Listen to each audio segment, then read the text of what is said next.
The fact of the matter is that Silicon Valley, which is where we are, is what I have called the world headquarters of the 21st century. So if you name an area of innovation, whether it's in electronics or biotech and in future years nanotechnology, you're talking about the epochal innovations that will create the new world we will live in the next century. You know, we don't really know where we're going, but we seem to be in an awfully big hurry to get there. Could that be a problem?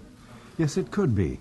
One of the things that I find missing in this valley is the sense of humanity, the sense of soul, the sense of caring for other people and giving. This is a very acquisitive, almost an angry culture that we live in. Isn't that the reason for its success, though, or much of it? Oh, yes. Those are our emotions that drive people to great achievement. And this, I believe, having traveled around the world to many different technology centers, is probably the most intense, high-speed, high-growth, high-brained area I've ever lived in. It's an amazing area. What do you think is the most pressing problem this country faces today? If I had to identify any one thing, I would say the economic situation caused by a variety of problems. For example, in the case of information technology, the use of very sophisticated algorithms to create financial instruments that were catastrophic to the country, and that's part of the problem. The other part of that problem, directly related to it, is the acquisition by a very few people of huge wealth, which has meant that most people throughout the country, more than 90% of them, are much worse off. What this means in terms of the economy is that they've lost their buying power. This has brought the economy down and is continuing to do so. And the middle class is what made America. Part of the reason I came here. I'm an immigrant.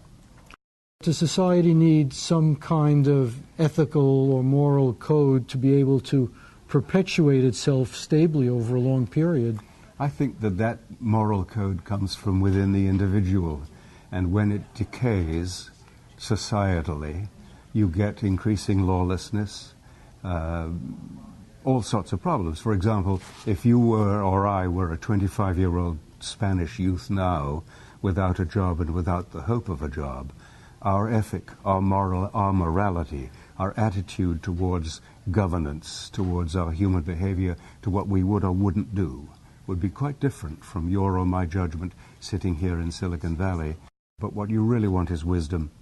Wisdom meaning doing the correct thing about something you know to be right.